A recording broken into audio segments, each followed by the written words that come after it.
Hello, ladies and gentlemen, and welcome to Makin Sense, South Africa and the world's best news podcast, and the Common Sense's flagship podcast.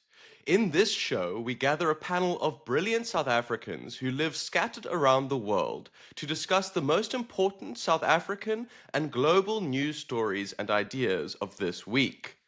What a show we have ahead of us today. We're going to be talking about the futures of President Ramaphosa and Minister Steenhuisen, farmer tax, the US push to expel South Africa from the G20, Trump versus Venezuela, the fallout from the UK budget debacle, the Apartheid bill, and Glencore and Samancor leaving South Africa. But before we get to any of that, let me introduce you to our panel of brilliant South Africans from across the globe. Joining us from Germany, where he is currently uniting the German-speaking provinces, the director of the Bremen Democracy Research Group, the Bismarck of Bremen, James Myburgh. From Germany, we are off to the United Kingdom, where we find our UK correspondent getting ready to put on a jolly good show against Napoleon. He is the Lord Nelson of Knightsbridge, Simon Lincoln Reader. And from the UK, we're off to the United States as we are joined by the director of the Yorktown Foundation for Freedom, who is attempting to slap the PTSD out of his soldiers, the George Patton of Park View, Richard Tren. And finally, we end our Atlantic tour in the Deep South, from where we are joined by the Common Sense's editor, who is fresh off invading and annexing Southwest Namibia. He is the founder of Frans Cronje Private Clients, the Jan Smuts of Smuts Drive, Frans Cronje.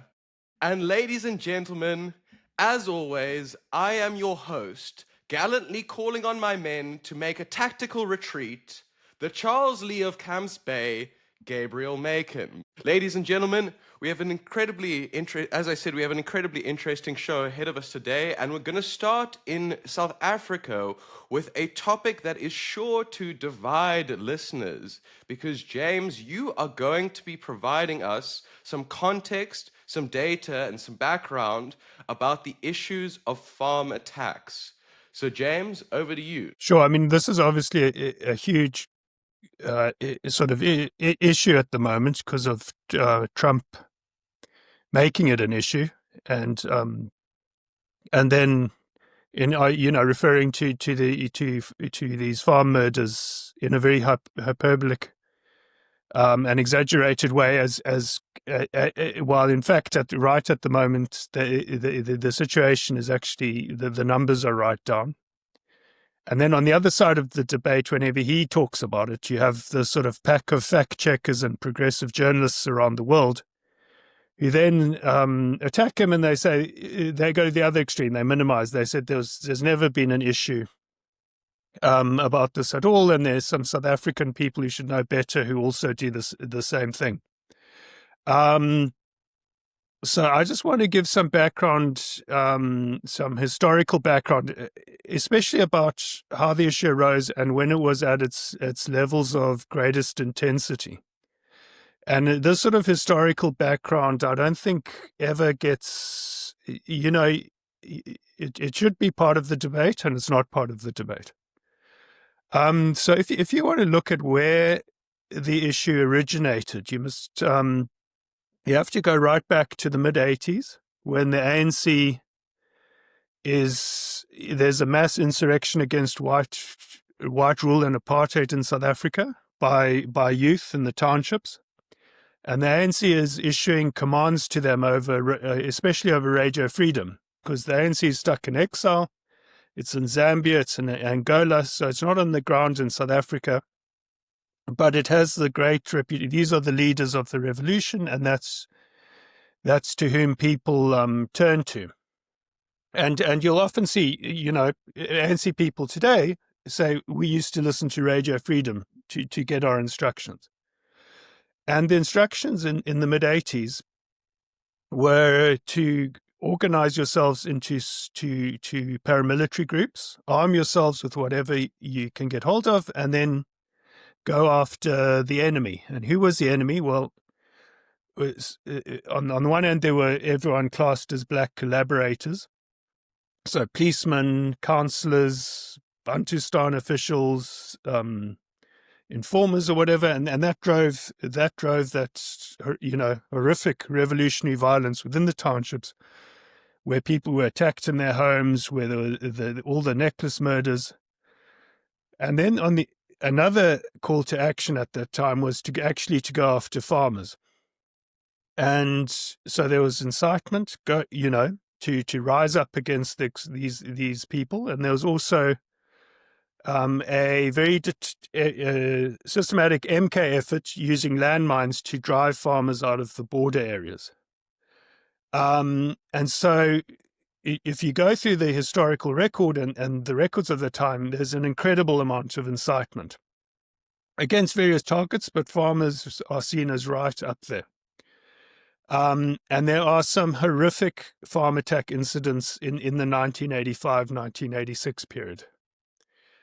And those guys get arrested. Some of them get sentenced to death. And the ANC views those guys as political prisoners, and they force their release in 1993. Some people were hanged. They reburied as martyrs by the ANC. So that's the 1980s. So you have incredible amount of incitement, but very few bodies. Then you get into the early 1990s. So this is now the second phase. And the ANC has ostensibly suspended the armed struggle, but in fact, it has a policy of speaking and negotiating, but building up its revolutionary forces on the ground in South Africa. And you also have APLA, which is the PAC's armed wing, which is also rebuilding in South Africa. And this is when farm murders start becoming an issue from 1990 onwards. And then from 91, the South African Agricultural Union of the time starts keeping data. And so from being a very rare but occasional crime in the 80s, by 1991, the Farmers Union is counting about 60 murders, around 300 attacks in 91, 92, I think it was a bit higher. 93, it even increases more than that. There's in the debate, there's a lot of denial that this is political, but subsequently at the TRC, a lot of people come forward and they say, no, well, it was. APLA in particular had an explicit policy of attacking farmers, and the people who were still stuck in jail by the time of the TRC, they then applied for amnesty, and in most cases, they were granted amnesty. There were also some MK people, SDU people, who came forward and applied for amnesty. So there's a lot of political violence at that time. And the ANC, and it takes all forms: killing of policemen, suspected state hit squads against ANC people, massacres whom you're not sure sort of who was responsible for. Could have been what was called the third force, could have been whoever, total havoc. But farm murders were part of the political violence of that era. But then what happens in 94? Well, the political violence drops in many respects, especially the so-called black-on-black violence. It carries on in KZN to a degree, but at a much lower level than it was. But farm murders, which we know were political pre-94 because we have all the amnesty records, they carry on. And instead of going down, they start trending upwards. And so this is now the third phase of farm murders. These increase. So in the early 90s, they sort of were at 60 a year. Then in 93, I think about 80 a year. 94, they go up to 90 a year. 95, 96, I think they're at over 100. And 97, there's another leap, and they go to 140 farm murders a year.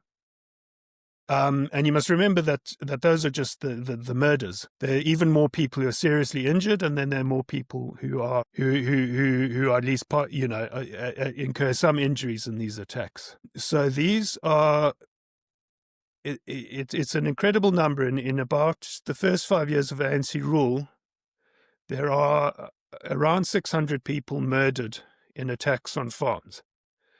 And this is a terrifying form of violence because these are intruders coming into your property, ambushing you as you come to your property, sometimes ambushing you as you arrive. You go to church, you come back, they're waiting for you in the church.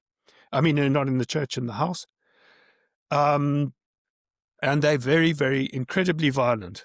As a rough rule of thumb, well, I'll get to the significance of that. But not only are there a lot of murders, there are a lot of attempted murders. And this is the violence that then reaches a peak in 97 of about 140 people a year, and it remains at those levels for about the next 5 years or so. Now, the two sort of claims that were made at the time, and that still get repeated today, is that there was nothing. The ANC at the time, they said farm murders very bad, and there were very, very high arrest rates because there were still very good policemen and detectives working at the time. There was still the commando system, which was very effective.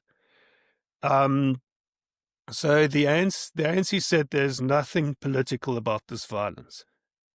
And the basis on which that claim was made was that there was some element of robbery or looting in almost all cases. But if you just think about it, that really makes that argument, which is still recycled to this day.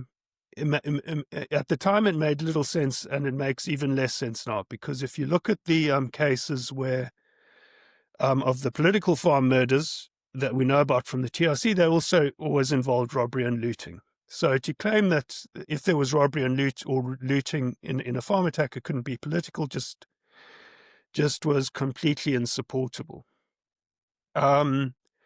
And then the other argument was made that they only make up a very small percentage of the population. So, I mean, of the number of murders. So even at the height of the farm murder epidemic, there was only 0.7% of murders were recorded homicides were actually farm murders. Now, what is sort of very misleading about that statistic is that most murders in any society, and even in South Africa, when it had and it's back to that level, huge number of murders at that time, over 20,000 homicides a year. Most of those homicides are a result of interpersonal conflicts. People are getting into fights under the influence of alcohol, and someone gets killed. If you're looking at robbery murders, which is what a farm attack essentially is, that makes up today and made up then about under 5% of those murders. So if these farm attacks were making up 1% of the country's murders, in reality, they were making up about 10% of the robbery murders, and there were a lot of other murders which were the results of home attacks of people in the suburbs. So it wasn't just the farms, but on the farms the violence was much worse. And the other good rule of thumb is about 1% of robberies will result in a homicide.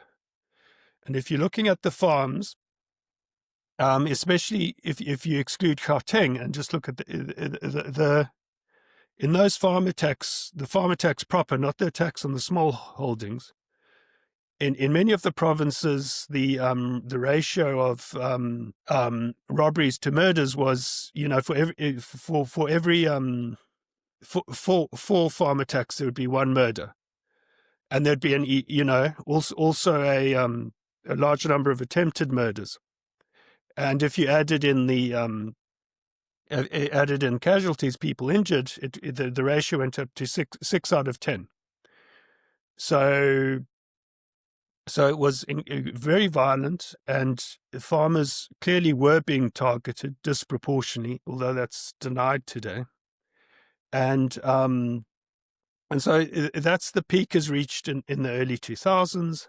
Just to And if you're looking at something, if you're going to look for something, that's where you should look, because that's really the peak of the violence. It was incredibly intense, and it was sustained for a very long time. And then from about 2002, 2003, it drops to about 80 a year, by which time a lot of people have left the farms. So the farming communities, number of commercial farms has already dropped from 60,000 to 40,000 by that period. And it is sustained at that level basically until the World Cup in 2010.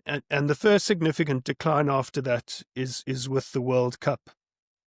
And it goes to a sort of a much lower equilibrium. So anyway, that's the sort of basic update on the sort of the origin, some of the background to farm murders. I don't know if there's particular things you would like to ask about. Yeah, James, I think maybe the first question I have, given that it's been such a topic, especially, it's something that Donald Trump has made a massive issue out of, is like, what is the modern picture of farm murders? So you say it's come off at about 2010. What does in the last few years, what does the picture look like now? I think it's down to, I think they were reporting about 30 cases last year. I'm not sure. I don't have the stats right in front of me. So it has come down significantly, and especially this year, and especially in the first quarter of this year, it was very, very low. I think the lowest since 1991 or so.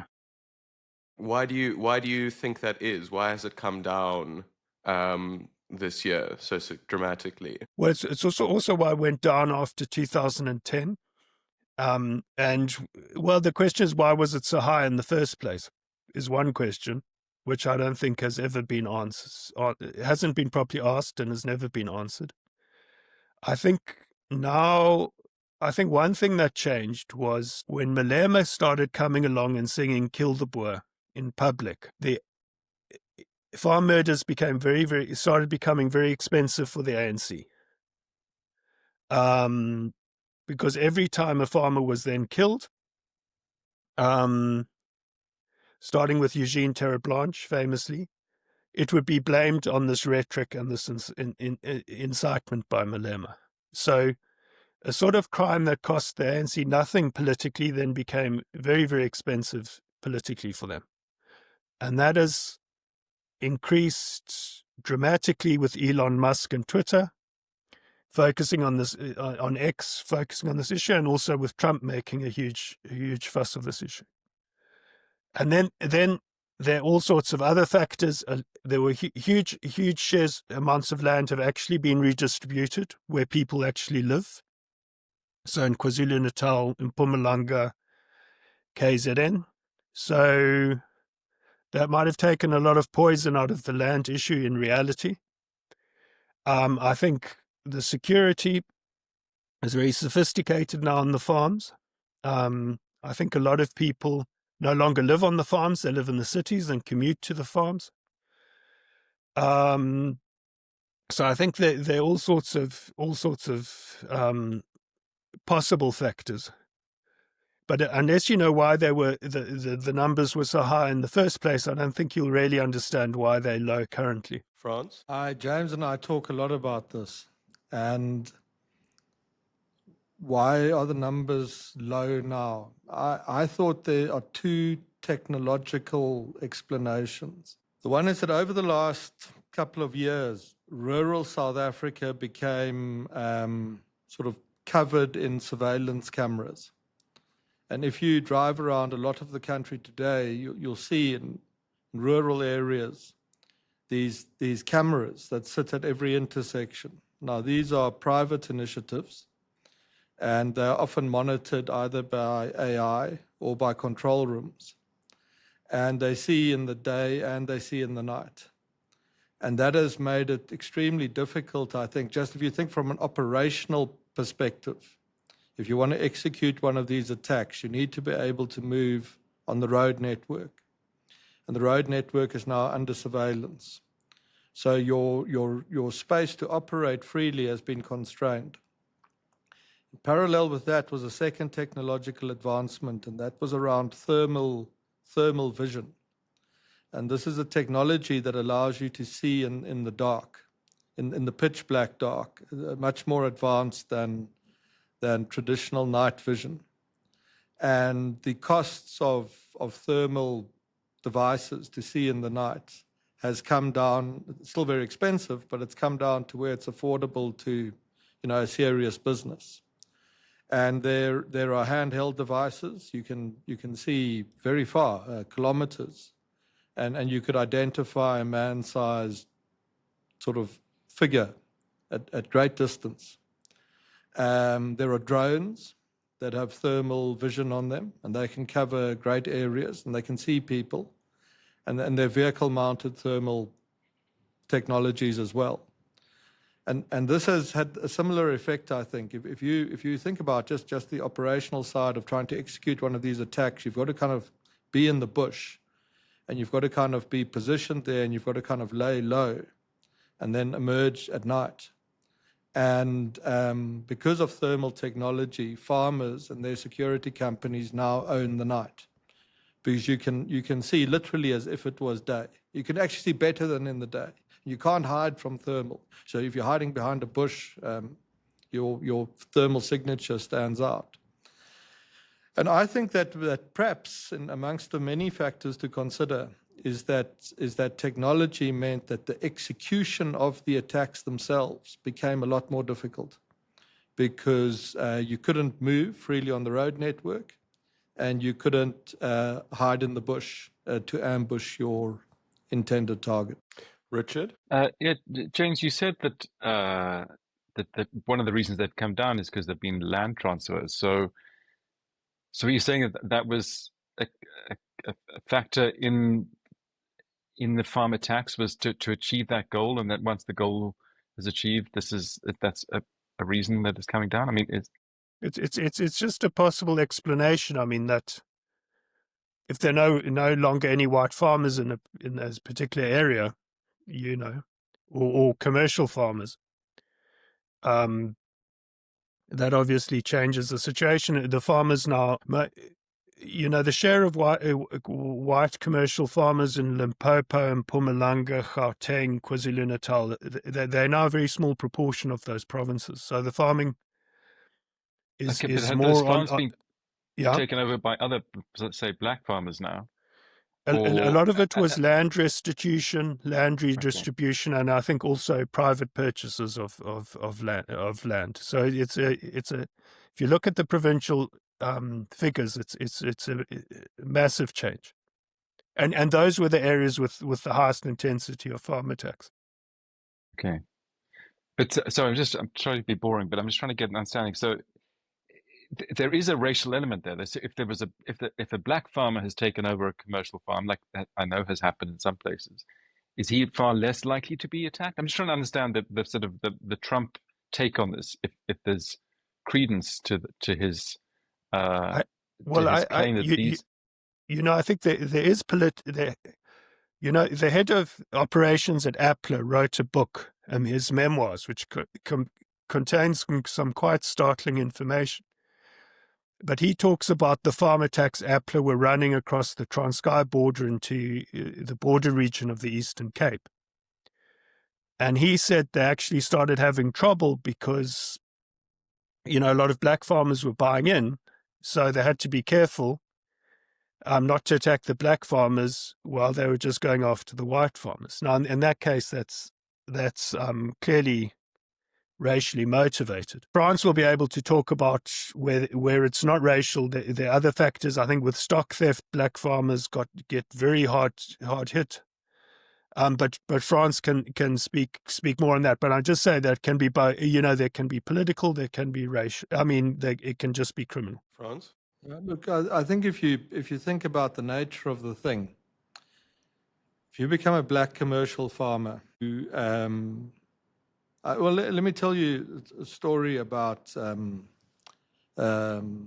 and Lauren Monakane. They were one of the first or early black commercial farmers in the Eastern Free State. And they were in a town called the Wetstorp. And in 2014, they were attacked, and Andrew Chap was shot and killed, and his wife Lauren was raped and then shot through the face. But she survived that, I think. I don't know if she later died, but she certainly survived initially, and I think for some time. And there are a lot of examples of exactly that. And I think what happens is that in practice, there's the racial incitement that's directed from populist politicians. And that's reinforced by the idea that there are these kind of people who are illegitimate in practice. They're sitting on stolen assets. They don't belong there, and all of that. And I think if you become a black commercial farmer, a lot of that starts to attach to you as well, because in practice you're a very similar thing. You're also, you have some assets, and you also have staff who work for you, and you also drive a Land Cruiser, and you also dressed in khaki. And I think it might be something to think that for the people who do the incitement, that we can distinguish between black and white farmers, but ultimately the black farmers come in for a tax as well. And so they're the kulaks. This is a class thing too. It's a thing. It becomes a class thing. You've got to, when you think about it, you've got to these boundaries get kind of meshed in a way that these neat distinctions that a sort of academic analyst might make aren't there. And it's certainly the case that black commercial farmers in South Africa live in great danger of the same kind of criminal violence that attaches to white commercial farmers. And so it's a largely unknown phenomena that this does occur. I just want to, like James, your key points when I listen to you and from our conversations before. I mean, the first big one is that when you talk about murders, you've got to distinguish murders that are sort of planned in robbery-style hits from social fabric murders. And if you do that, what stands out is that a disproportionate number of those murders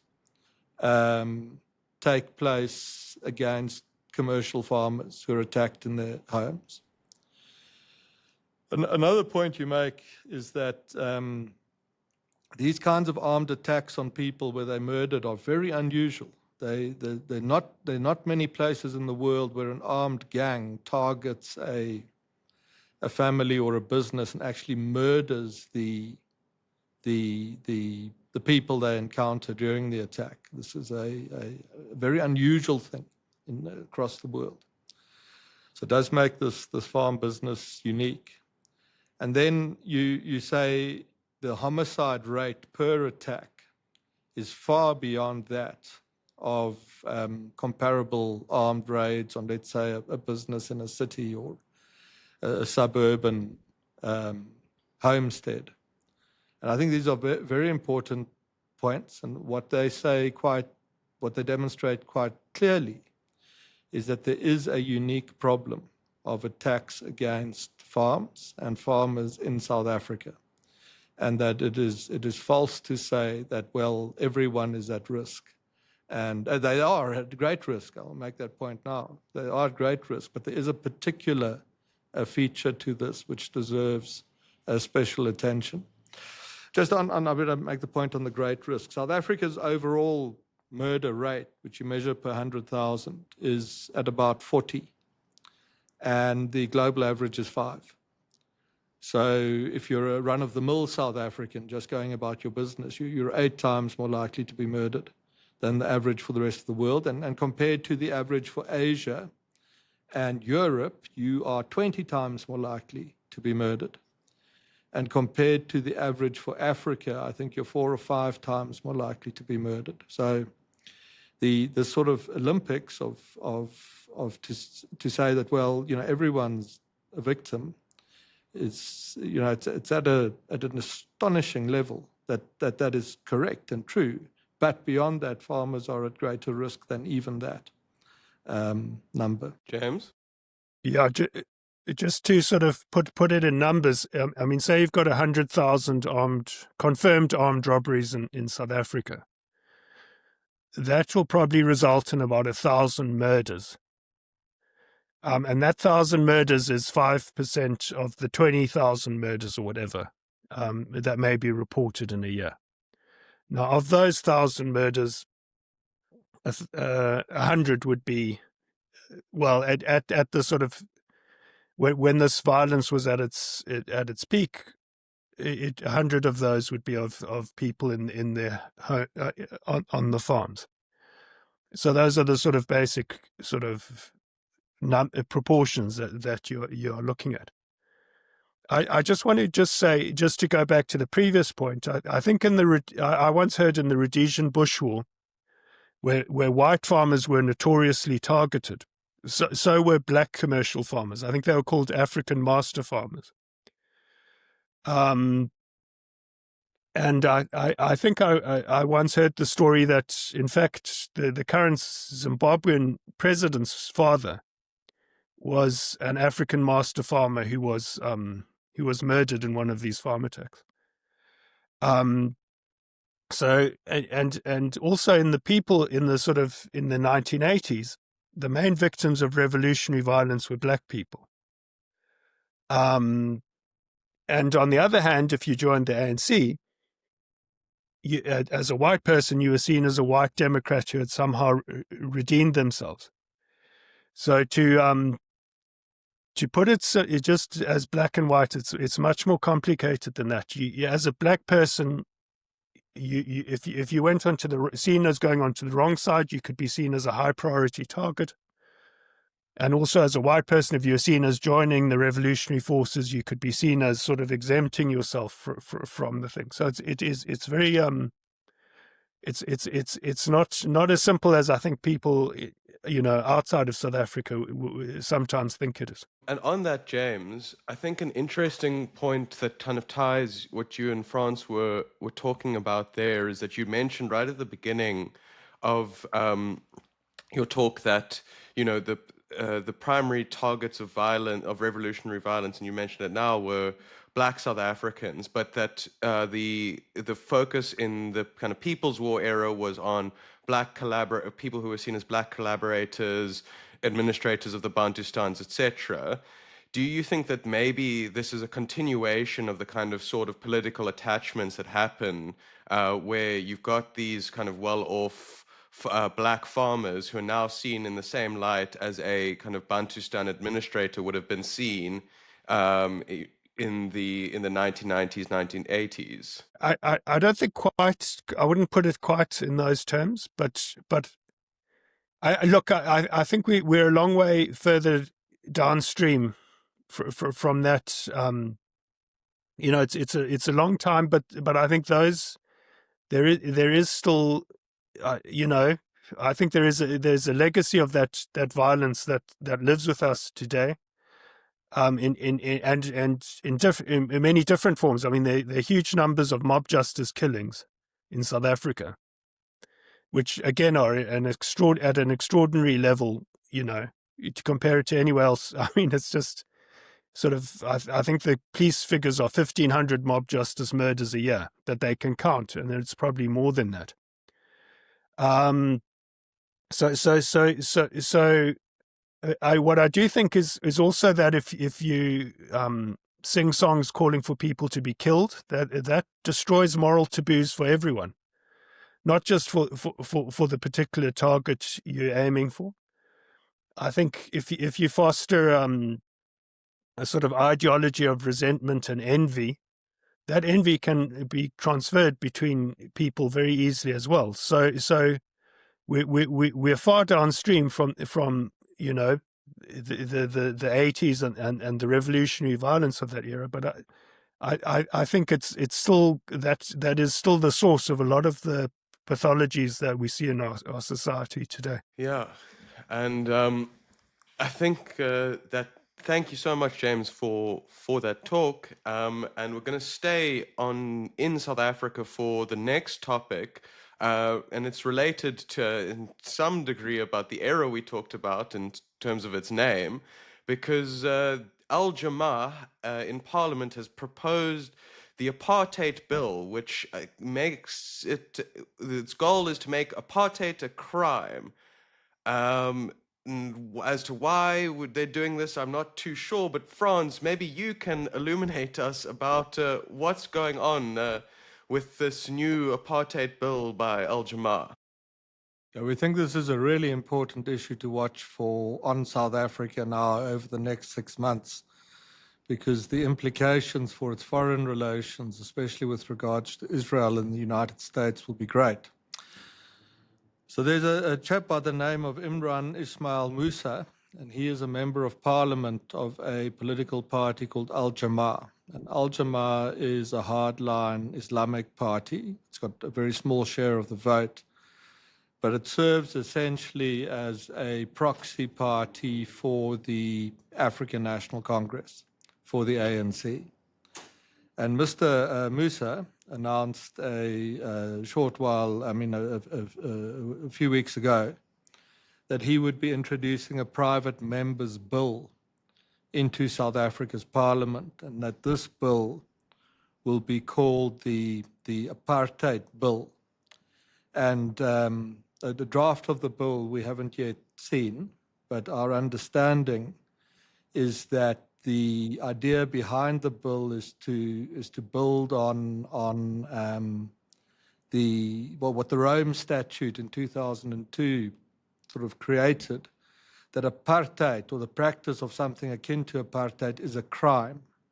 And this will be, the purpose of this bill is to, in a sense, domesticate that into South African law. And that will mean that it's possible in South Africa to prosecute a person or an institute, a dual citizen as well. The reach won't be outside of the country's borders, but South African citizens, dual citizens, people within the borders of the country who are accused of supporting or encouraging apartheid. And key parts of the South African government define Israel as an apartheid state.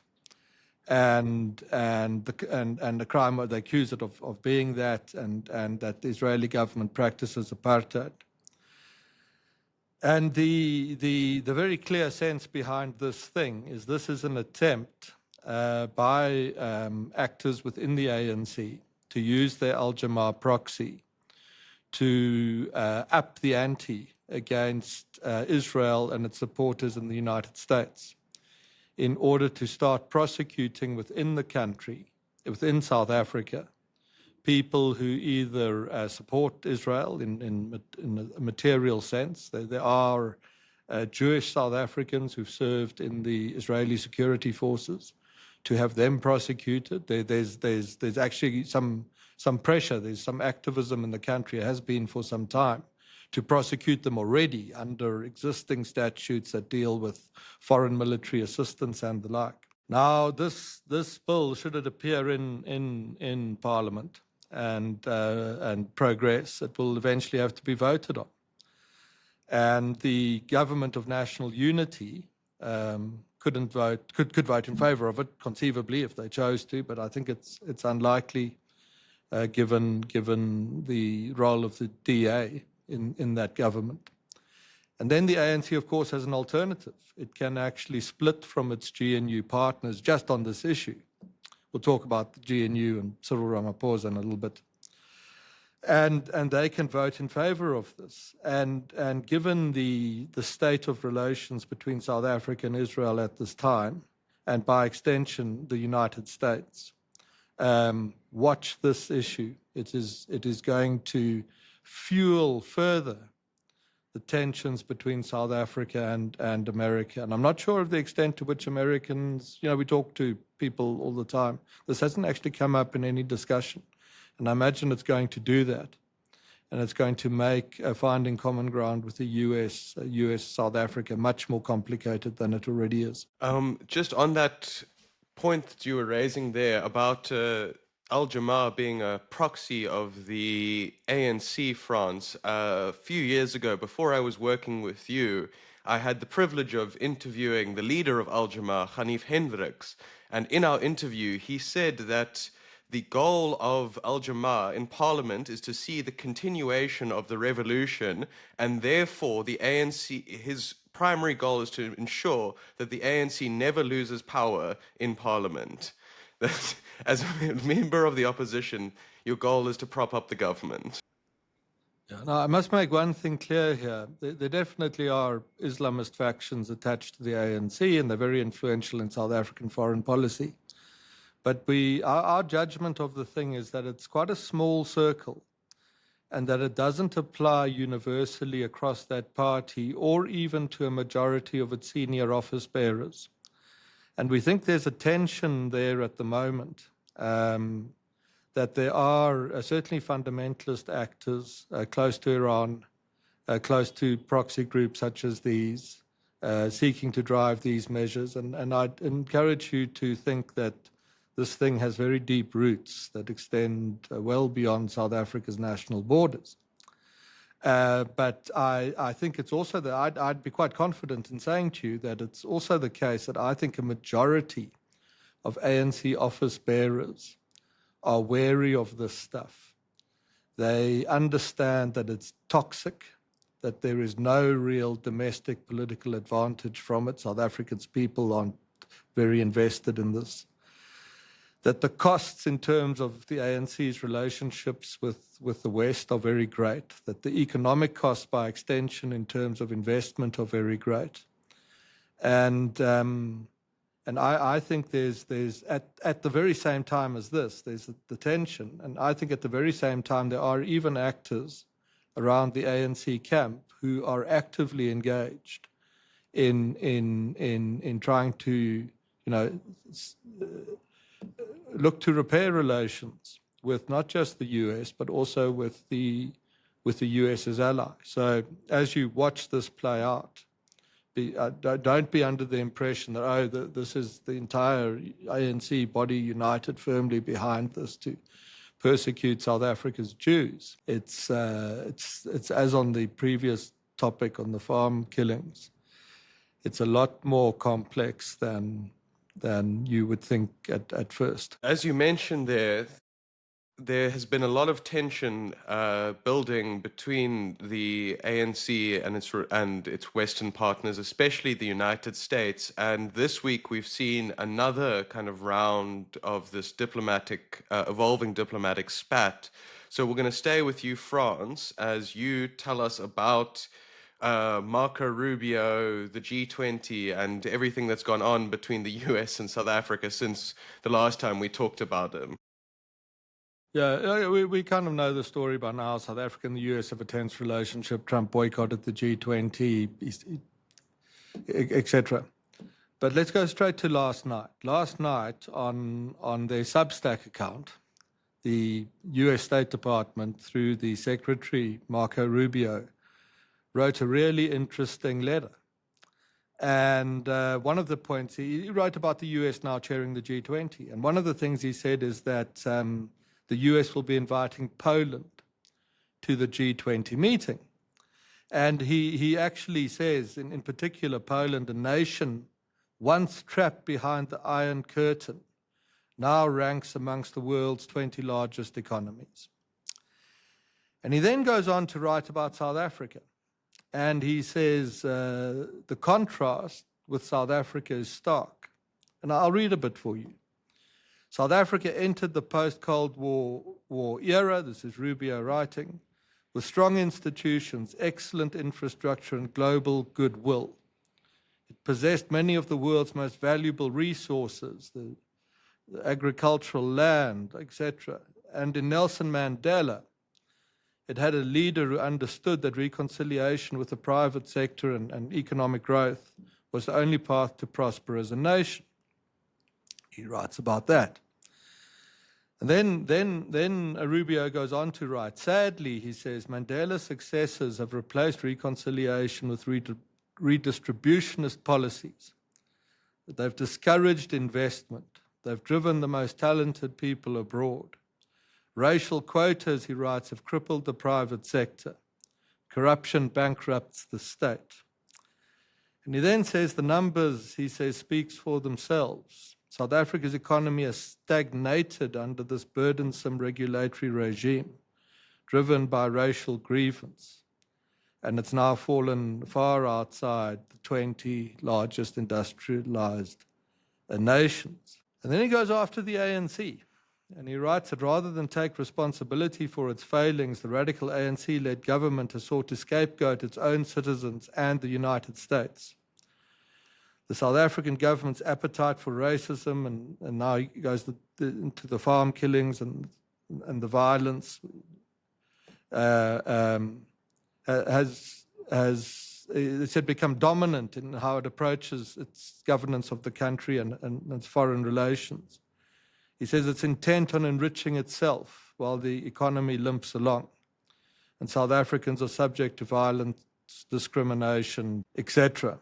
He says its former ambassador was openly hostile to the United States.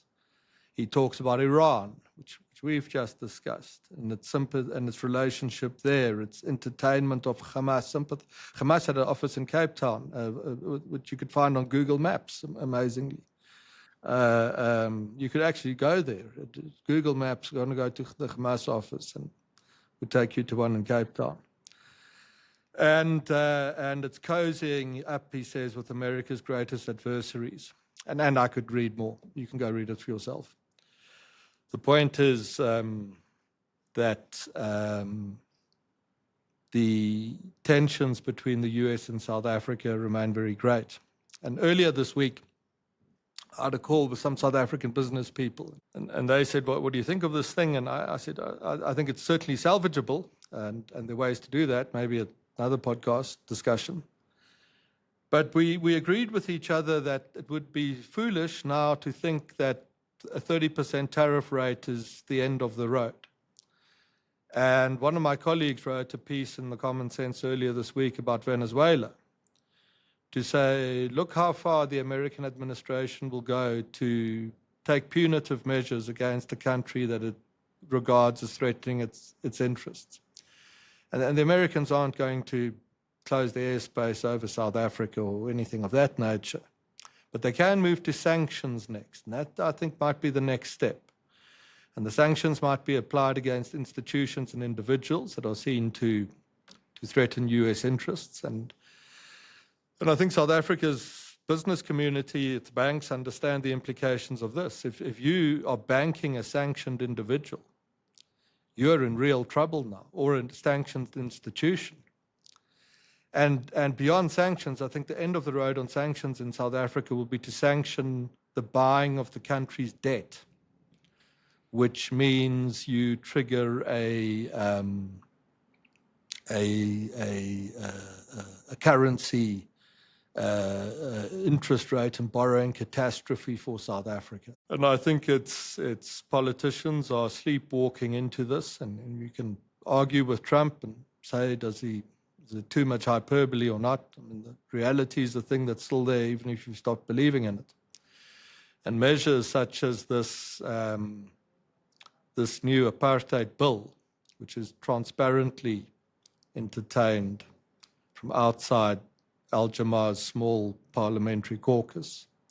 It's the sort of thing that's going to get South Africa into this amount of trouble if serious actors in business and government don't actually get together and go and sort out this relationship with the Americans. Yeah, thank you, Frans. I think that what you've said there dovetails incredibly well into our next topic, which is, Richard, you're going to be telling us about Trump versus Venezuela. So with all of the South Africans who are worried about where where this can all go, I think Richard will tell you about how far it's gone for the Venezuelan regime. So Richard, over to you.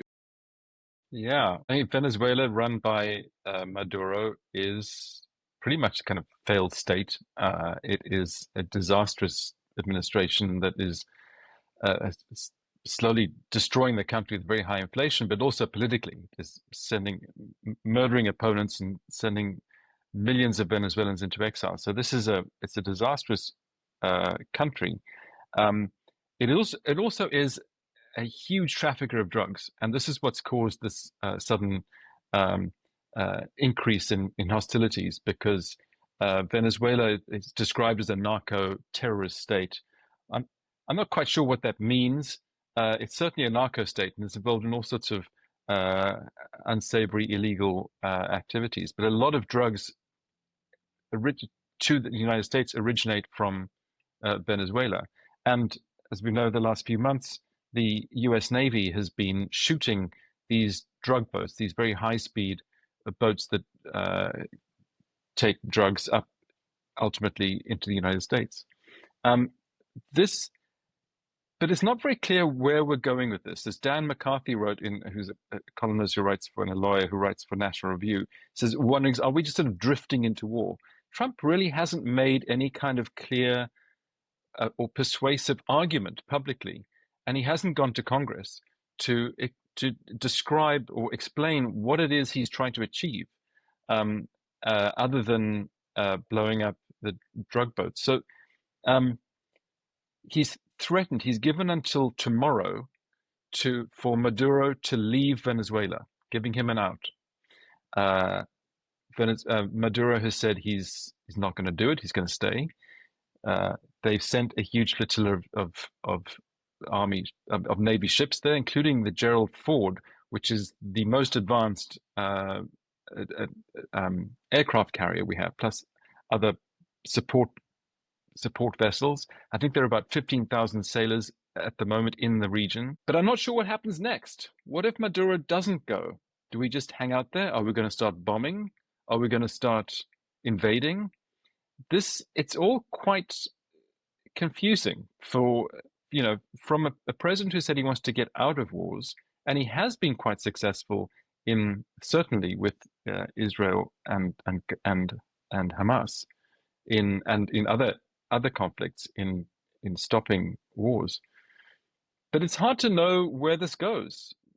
If Maduro just holds on, are we just going to keep our Navy, our Gerald Ford, the aircraft carrier there, threatening for as long as it takes? I don't know that there's an appetite for that. We have other conflicts, other priorities. So I don't know where this goes. There is a little scandal that's brewing at the moment that might end up being a big headache for the Trump administration. Back in September, one of the first boats that was blown out of the water, there were 2 survivors, and an order went out to kill them too. Now that goes against Geneva Conventions and the kind of rules of war. These are 2 guys apparently clinging to the boat who were then executed, and the argument goes that they were a threat. It's hard to. That's not a very credible statement. Before I say too much, we're still trying to figure out the facts here. There's been a lot written about this without very much facts, with a lot of anonymous reporting from Pentagon sources and from others. It's not very clear who gave the order to this, if this goes all the way up to Pete Hegseth, the Secretary of Defense, now called the Secretary of War. It seems like Trump is standing by Hegseth and the admiral that ordered these strikes. But there are now a bipartisan group in Congress that actually feel like this needs more investigation, that the United States Navy should not be involved in killing people clinging to craft in the ocean, especially when previously they've taken people captured from these boats and just returned them to their countries. Now, one was to Venezuela, one was to Ecuador. So it's hard to know what this is all about, because if this is just drug smuggling, and if now the rule is that there are drug smugglers, we just kill them. Well, if you are importing drugs on an airplane or driving them across the border, do you then just get taken out and shot? That's not very clear to me that that's the policy. It's also confusing because just a couple of days ago, the former, I think he's from Honduras, the former president of Honduras, who had been arrested and imprisoned in this country for his role in trafficking tons, hundreds of tons of cocaine into this country. He was arrested, tried, convicted by the Biden administration. There seems to be no question that he was not guilty and a major drug runner. This former president, Trump just pardoned him and let him out of prison. So this is all quite confusing, and I'm not sure where this goes. But it's something to watch. But anyway, Maduro has until tomorrow. I can almost guarantee that on Saturday he'll still be there, and this standoff will continue, and it's hard to know where this goes. Has there been any suggestion as to what the consequence could potentially be for Maduro? Has there been any hint of, because the US has shut down Venezuelan airspace now, which implies that they might want to have free reign over the use of that airspace at some point.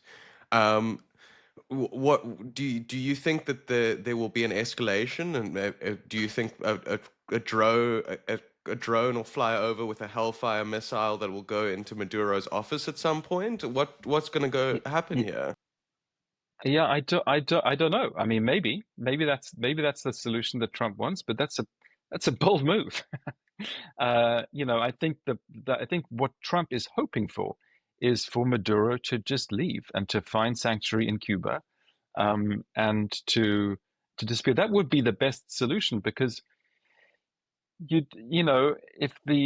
you're just going to, if you're a tyrant somewhere in the world and you're threatening Western interests, what you don't want to encourage them to cling on. You want to encourage them to respond to threats by sort of disappearing. If you're just going to end up dead, then you may as well just carry on fighting. I think it is important to remember that Venezuela, for a long time, has had very close links with Iran, with Russia, with China. That delightful trio. So I'm not sure what those countries then do if there is actual U.S. attacks on in Venezuela. I mean, that seems like an escalation that we have to be quite cautious about. Sorry if I'm sounding like a wimp here, but that's also an attack on a country. There's a lot of questions as to what authority Trump has at the moment to attack these drug running boats, and there probably is some latitude, some justification, legal justification he has to do this. I'm not sure that he has the authority to go and fire missiles into Venezuela, into Caracas, to try and kill a head of state, illegitimate as he may be. Gabriel, I just don't know. But it feels like we're drifting, as Dan McCarthy says, we're drifting into a war. And I'd be far more comfortable if there'd be a proper debate and a proper explanation from the White House as to what the interests are and why it is we're going down this road, and making a proper case for it, instead of just drifting. Yeah, one of the things that I hope that Donald Trump isn't hearing in his ears right now is this.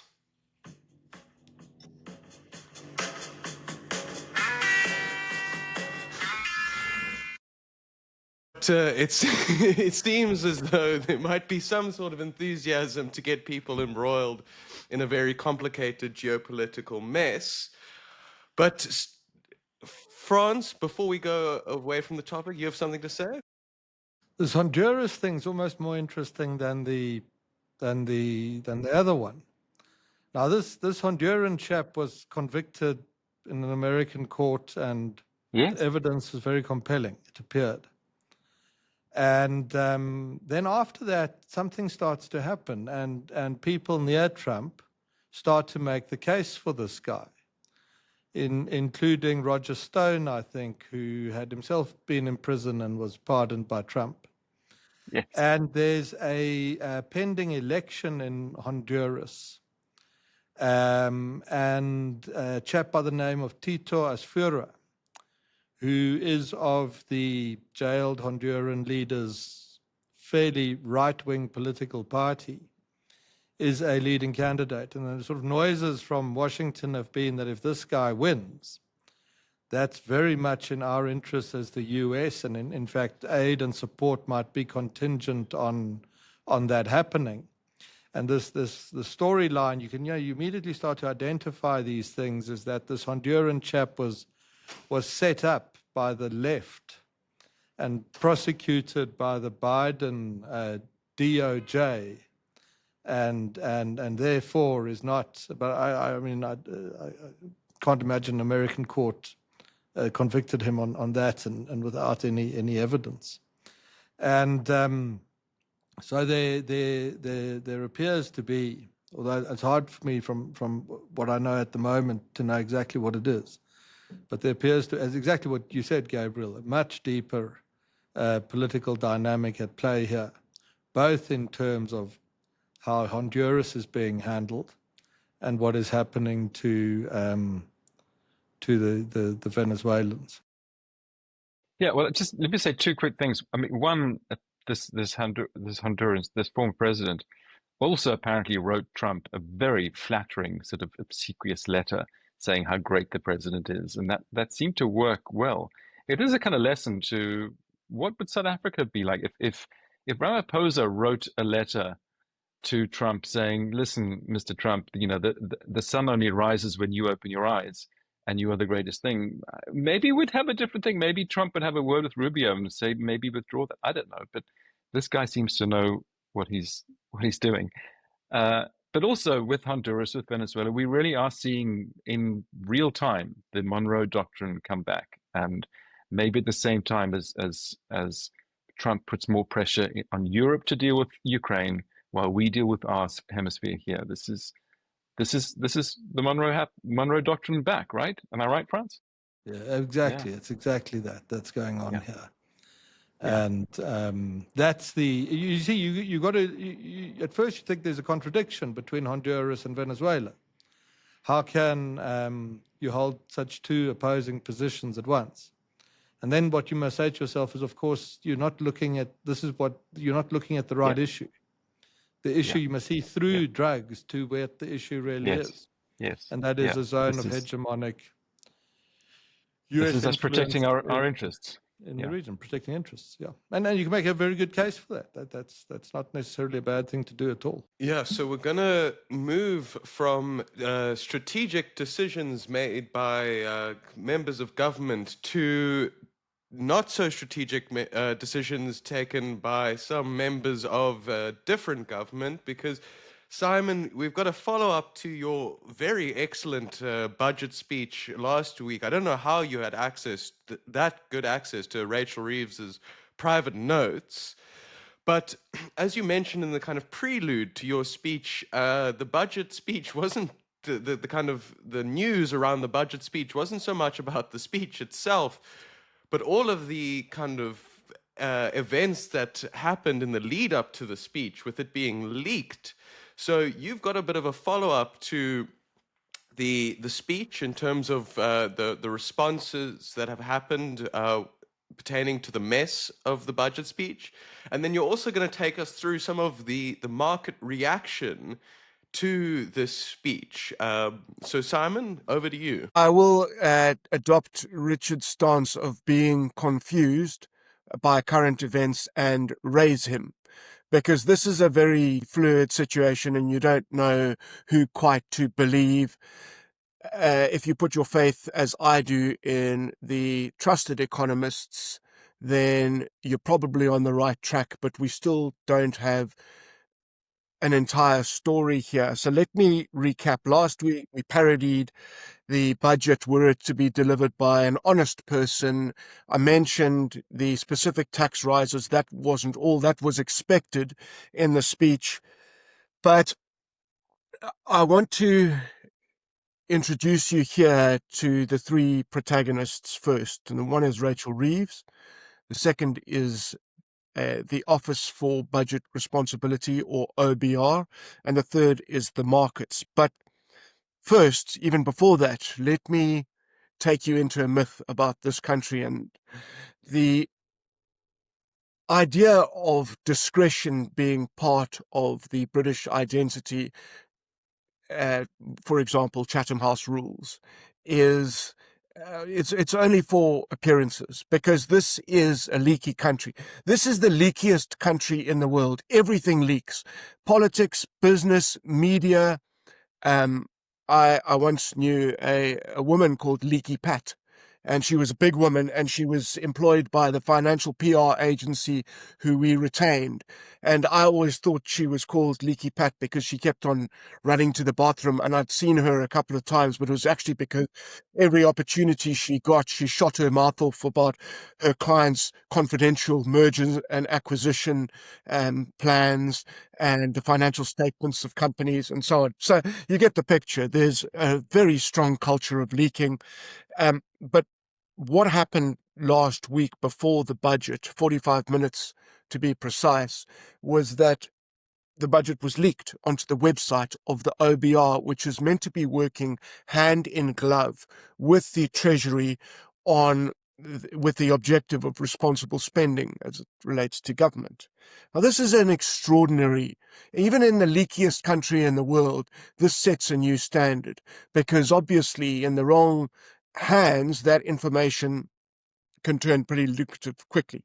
So we are furnished with this information before Rachel Reeves speaks. She gets up to speak. She makes this tax and spend disaster what we all expected, and then our attention turns to the processes that led up to the announcement or statement. And what we've discovered subsequently is quite alarming. That autumn statement, that budget, was on their website for approximately 40 minutes, and it was blamed upon a publishing error in the technology arrangement that the Treasury shares with the Office for Budget Responsibility. And obviously, that's a very serious thing without precedent. The last time it happened, something of that nature, comparable, was in 1947. Now, let's go to Rachel Reeves quickly, okay, and let's look at her as one of the protagonists in this issue. The first time we hear of Rachel Reeves is in 2023. Genuinely, people who are actually working in the city don't know who she is. And she gets introduced via a video that Mark Carney, who's then just a climate activist, he's not the Prime Minister of Canada at that point, he puts into his social media account, and he goes, "Oh, no, this woman's going to be brilliant," and so on.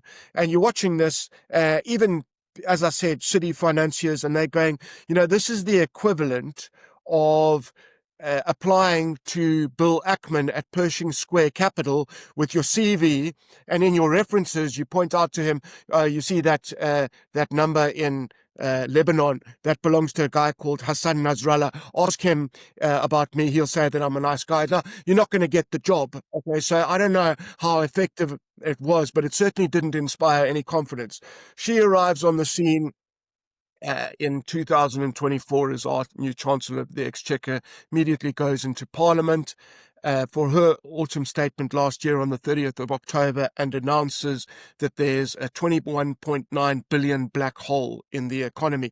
Now, people are going, okay, at that point. So if there's that kind of a deficit, what is the purpose of having an Office for Budget Responsibility? What are the Treasury officials doing? We know that they're all campists, Marxist economists. We know that, but what are they actually doing day to day? Because that's quite a serious thing. It's not like a set of car keys, okay, that you lose.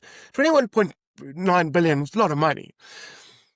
Immediately, the day afterwards, the chairman of the Office for Budget Responsibility approaches a Treasury Select Committee and contradicts her and says that wasn't the case. There was not this, and according to the data that we'd been shared by the Treasury itself, we cannot find any substantiation for that claim.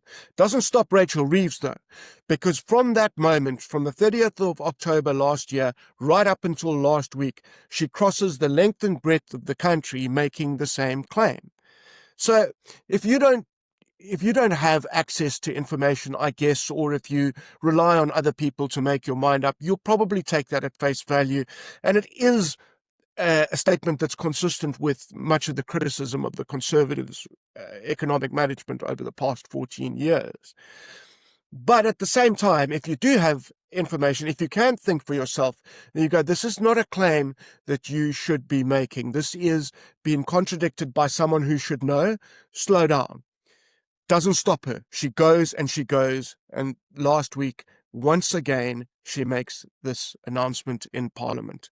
Now, as I said, let's go back to the immediately after the statement is delivered, we need to find out what that leak was about. And immediately one starts considering that there's been a huge disagreement between the OBR and the Treasury that are meant to be working, as I said, closely, and it's independent, but it was set up as a responsible management assistant, essentially.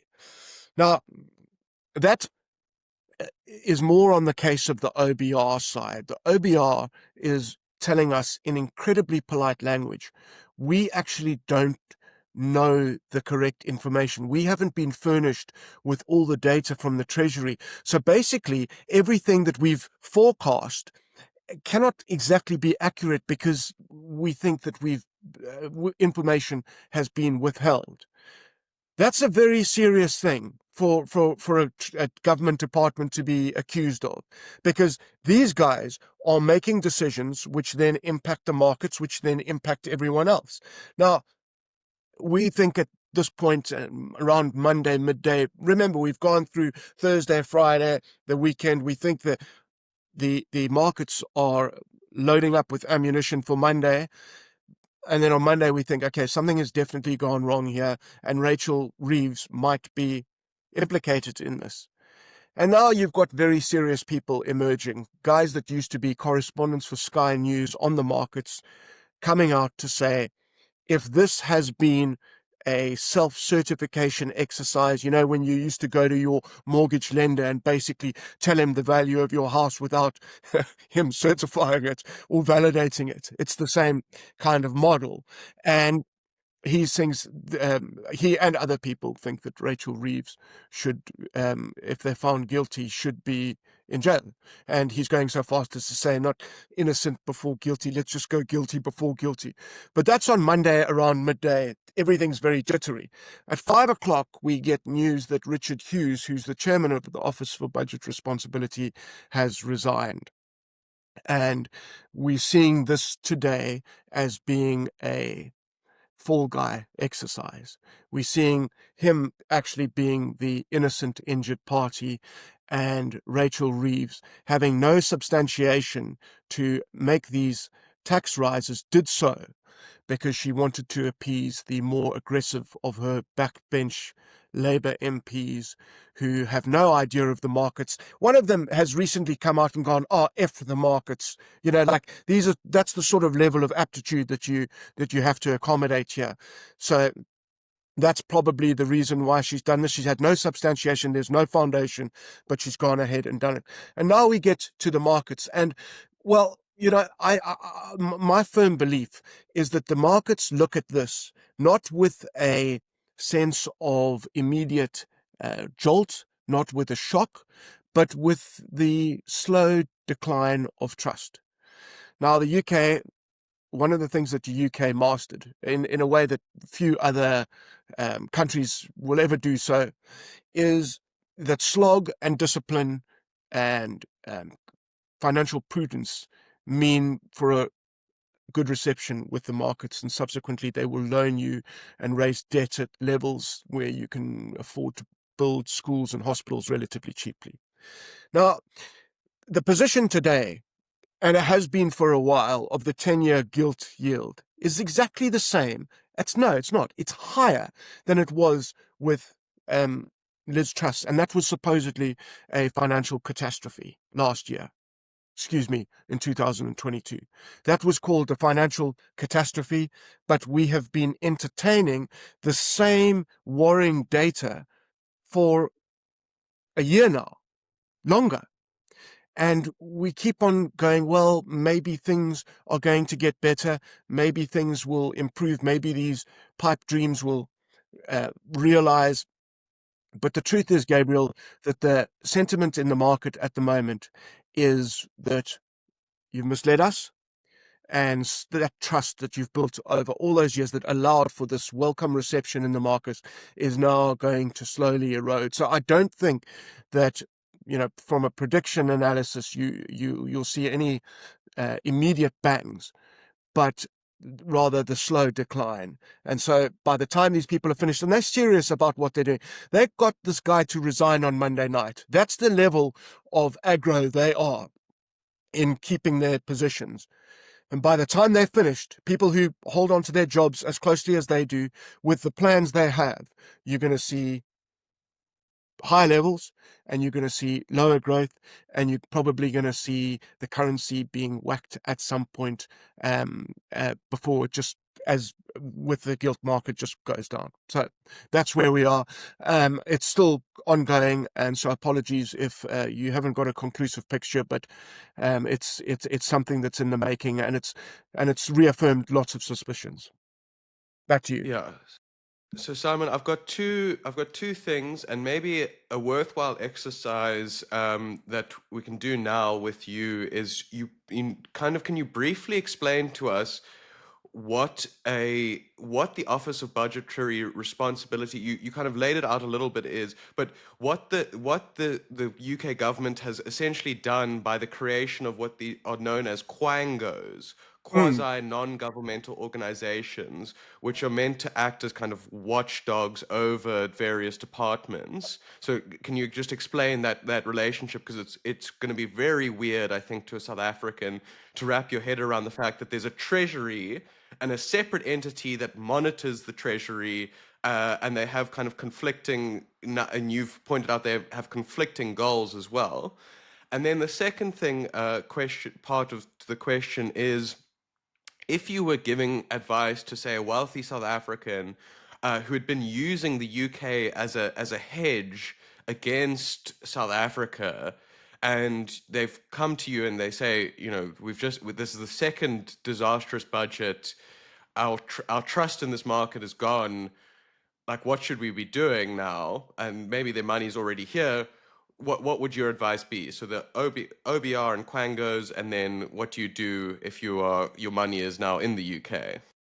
So if everyone will remember the global financial crisis of 2007, 2008. In 2010, a Conservative government returned to the UK with a chancellor called George Osborne, and his response to that financial crisis was to create this independent watchdog called the Office for Budget Responsibility, and its mandate was to take the government's spending plans and give them a body cavity search, essentially. You know how they do with guys that they suspect carrying something over the border. They take them into the bathroom, and it's not pleasant. And that's what this quango, as you say, was used for. And unlike other quangos, it held some relevance given the circumstances, and was generally seen as, if you are going to create a body of unelected officials, then this would probably be the right one. Because even during that time, Gabriel,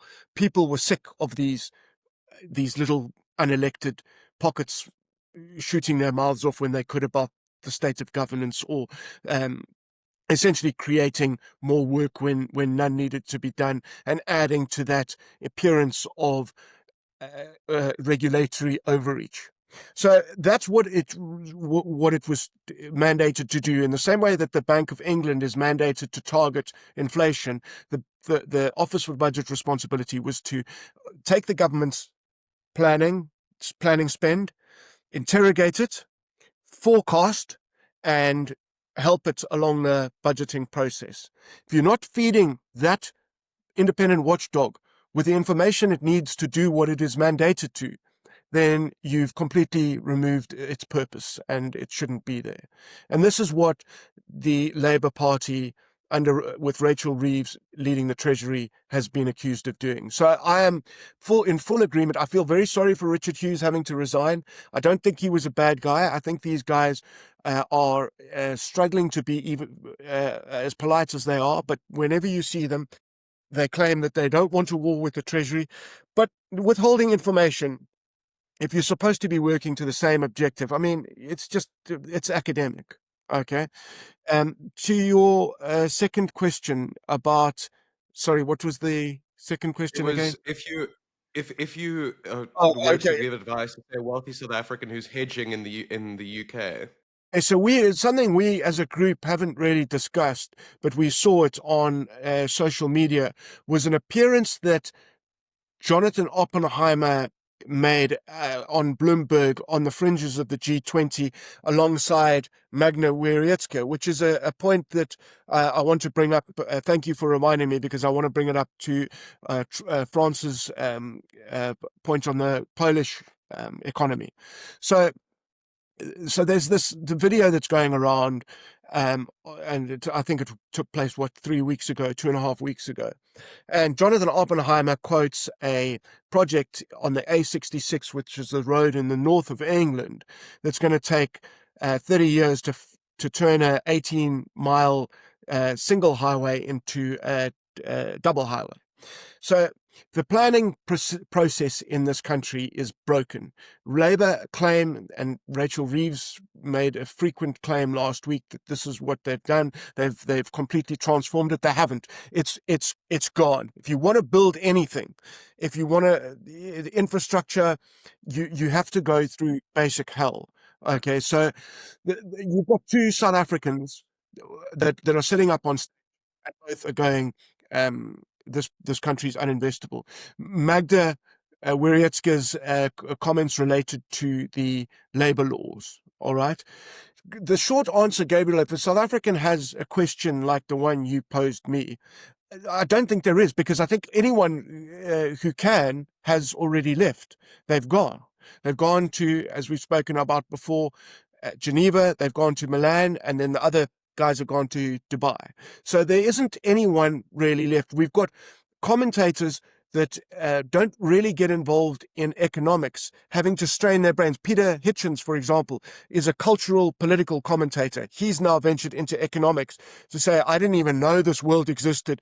You know, when I told you to leave, I was telling you because of the political systems. This has made me double my efforts to get you out. And that's the truth of it. People don't have the benefits of things like the non-domicile rule that they previously had. And with prohibitive costs of doing business, extortionate taxes, this is just this whirling vortex of bad news, no growth, unemployment shooting through the roof. It is not the place that it was, and it will in time be regarded, I think, as a poor country, which is in direct opposition to Poland, who France mentioned in Marco Rubio's note, because, you know, the generation Magda Wierecka grew up in, and she was born in impoverished circumstances in Poland. That generation who stayed, they did something remarkable, and a lot of them came over to the UK to be artisans and fix people's houses up for a fraction of the cost that local tradesmen were charging. That generation of Poles stayed in that country, and made the best of the circumstances, knowing what it was like. Douglas Murray references this in The Strange Death of Europe. He calls it the gift of memory. They know how bad things were, and they've subsequently reached a point where the right people who remembered those things grew up in, and have translated that into a phenomenal economic surge. That is an amazing place. It's safe, it's affordable.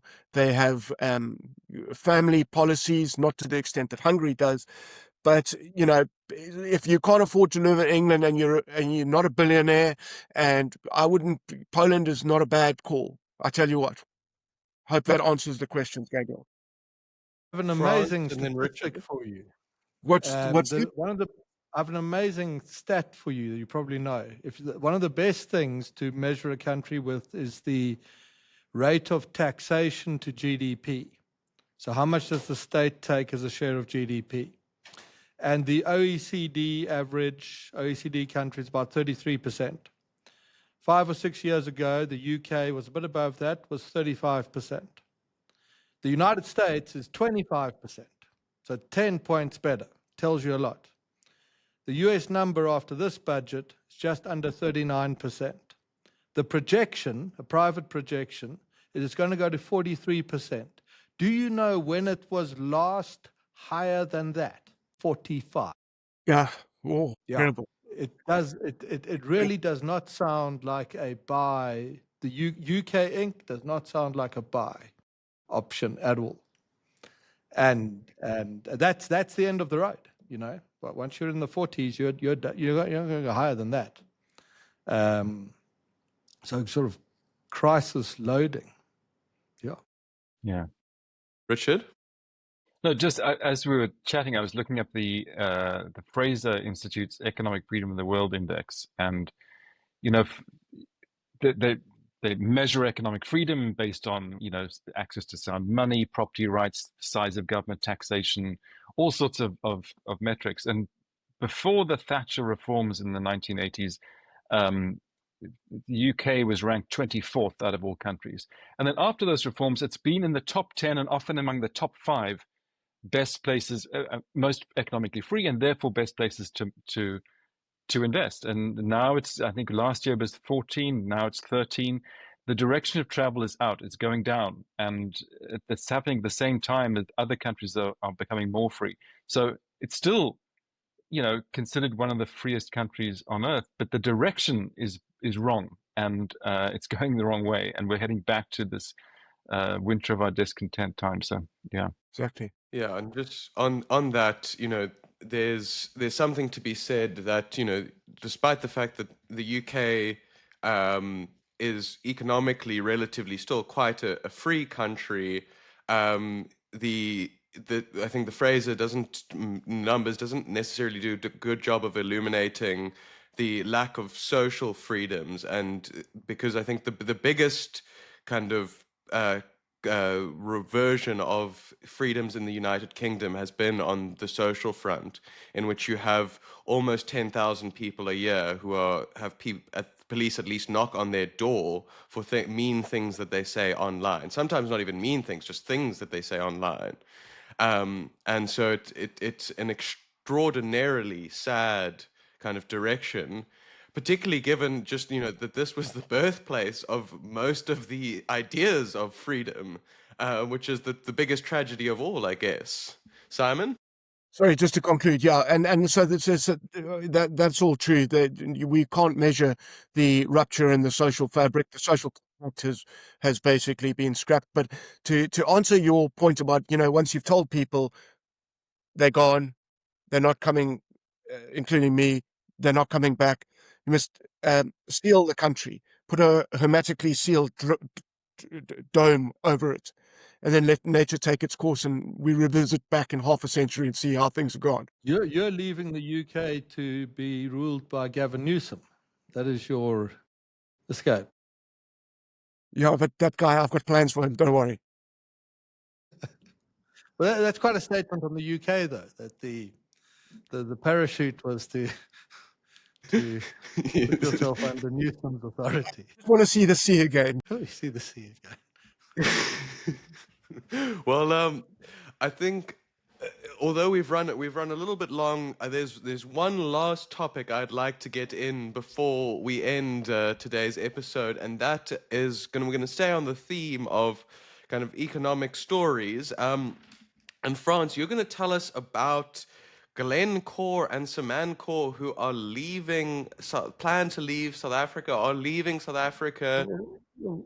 No, they're not leaving entirely, but they're leaving a key part of their operations. South Africa used to be one of the world's biggest ferrochrome producers, and two vast ferrochrome investors in South Africa are Glencore, and they have a joint thing going with a South African group called Merafe, and then Samancor. And over the last 10 days, both have announced that they are shutting down smelters in South Africa, and they may retrench, we calculate, up to 5,000 workers. And these are good industrial jobs, often in pretty kind of rural parts of South Africa, so the consequences are very serious. And the reason they give for this is electricity prices, which are just too high to make their operations viable. And it should really not have happened. It's mad. We go on, and we get a little bit of flack for it. saying that South Africa should not have an electricity problem. We have, standing out in the bush, old coal-fired power stations that can be refitted. They're standing next to coal deposits. They're already connected to the grid. They're connected to grid that has surplus capacity on it. And we think that can be done quickly, and it can be done cheaply, and they can be up and running very fast. And they can increase current peak daily production by 30%. And if you're worried about price, you've got to either cut demand, and on electricity, there's no, I mean, there's no upside to that. You can't do that, or you've got to increase the supply. And South Africa is able to do that. And it's just so disappointing to see that this unity government hasn't moved fast towards this, and in fact has contradicted itself recently with renewed commitments to net zero and the like. But there are people inside the South African government who do get our argument, they do agree with it, they do go along with it, but somewhere along the way there's a blockage. And here we now have a live consequence, and a devastating one for the GNU, of the consequences of not moving quickly to refit the existing. These are power stations South Africa already has. They are ours. They're connected to grid that's already built. The coal is ours. It's in the ground. We can do this in very short order. And this is now a very serious consequence of the foot dragging and not doing it properly. I also want to tell you about the next ANC leader, or the next DA leader, whichever way around it's going to be, before you Keep shut going, us off. Frans. Okay, we were asked to do, who's the next? The ANC on the 8th of December goes to something called its National General Council, which is a policy conference that has to discuss things. And around that, there's been a lot of noise about, is Mr. Ramaphosa staying? Is he going? Is this the end? Was the G20 his horizon? And we heard a lot about this as well. Our understanding had always been he's leaving in 2027, in December. Our feeling on it is he's not leaving. He's not going. He's staying. He's sticking around. We actually think his standing in the ANC is pretty strong. We think some of his adversaries are now finding themselves in the splinter parties outside of the ANC, and I think he might be getting the upper hand within that party's executive committee. And there's another thing to take. ANC has often got rid of its presidents, but they've only done so previously, because they had a majority, they've only done so where they knew they could elect a new one in parliament. This time around, the dynamic is different. They are, as some of their critics remind them, a 39% party. And if they were to throw out their president, another one would have to be elected by parliament. And there's no guarantee that that will be an ANC president again. So I think discretion will be the better part of valor. But on the other side of the GNU, the other chap who leads it is John Steenhuisen, and he's the DA leader.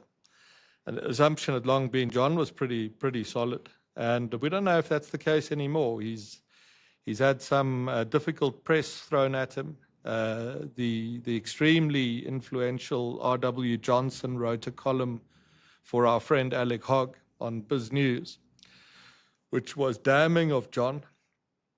John went on to Alec's YouTube show yesterday and made a case for himself and a case against Bill Johnson. But the sense of it is very much that John is under great pressure. And so our advice at this point is Cyril Ramaphosa is solid in the ANC, and he's going to stay. But the ANC, the DA has a leadership conference in April, and it's not clear to us anymore whether John Steenhuisen will remain the leader of the Democratic Alliance. And if the DA were to, field some different candidates, who do you think at this current moment is a likely kind of field to go up against John to try and replace him? I don't know yet. I haven't got that far down the inquiries yet. So I'm not sure who and how. And, we've talked about some of us on this call even, is there a case to leave John in the government and that his DA position goes? I've also said, and I mean, this is now you get into treacherous territory and people are going to be cross. But there's also, John, there's been all this bad press on John and so on. People go and read that in the sort of, I don't know what kind of media you'd call it. We don't report on this sort of sensational silliness. But so it's all out there, and the criticisms of John and so on, you can go and read.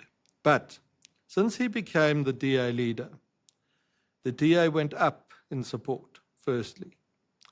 Secondly, the ANC lost an election. Thirdly, the DA is now in the government and in the cabinet and governing the country, and they're being influential there. John's manner and nature, he gets tormented by the hard left parties who say he doesn't have a university education, and so he doesn't really belong in the rarefied air of things. This and the manner in which Bill wrote about him in Biz News, it creates a bit of common ground between the DA leader and the ANC, common ground that the DA wouldn't otherwise easily be able to occupy. And if maybe John must do whatever he wants to do, but if John leant into some of this stuff, and said, a friend of mine said to me on a call early this morning on Bill, and we think Bill is absolutely great. But if John had lent into this criticism from Bill Johnson and said, you know what, yeah, I wasn't at university, I don't come from a particularly prosperous background, and yeah, I've struggled with things in the past in many ways, but so do many other people. And that's the kind of party I'm trying to turn the DA into, a party that is not just for Oxford graduates. And I'm actually taking it away. If John wanted to be, I'm just talking about the politics, be aggressive. You could say, you guys once thought you owned this party. I'm turning it into a people's party. I'm the people's leader. A lot of people who vote for us have a hard time with things sometimes. And, I think he could turn that potentially into an asset. And just on that, whatever the DA, and I'm not sure what it's going to do, whatever it does, there is just a reason to pause and consider that on the scoreboard, which matters in the end, since John became leader, DA is better positioned than before, whatever you want to ascribe that to. And that in some of the harsh media he's getting, it interestingly creates a little square of common ground that ANC people and leaders might empathize with. And that might be very important to the survival of the GNU. Gabriel. Simon? Sorry, I want to very importantly substantiate France's point about having a common bond with people that have grown up in underprivileged circumstances or not as fancy as other people. Is a very important point here, because I've got the use case, and it's what I spoke about earlier about Rachel Reeves. She came onto the scene telling everyone that she was this economist and that she had worked as an executive in retail banking. It was all bollocks. It was rubbish, okay? And it made people hate her more. Had she come up and said, to your point about, yes, I didn't grow up with a silver spoon in my mouth, things weren't available for me, I promise you there is nothing more that bonds people than that sort of recognition in politics to constituents. Yeah, well, thank you, Simon, for that. I think that's a great place to leave our discussion today, ladies and gentlemen. But before you go, an important service announcement. The Common Sense is not just this YouTube channel that you are watching and the podcast that you love to listen to. We have a website at thecommonsense.co.za. We have an actual newspaper that offers everything from politics to sport to lifestyle to culture, everything that you could possibly find. So if you're tired of receiving the same old nonsense from the same old sources, then please make your way over to our website at thecommonsense.co.za. And thank you so much for making it through today's episode. And a big thank you to our panel for the wonderful discussion. Join us again next week for another episode of South Africa and the world's best news podcast. I'm Gabriel Makin, and this has been Making Sense.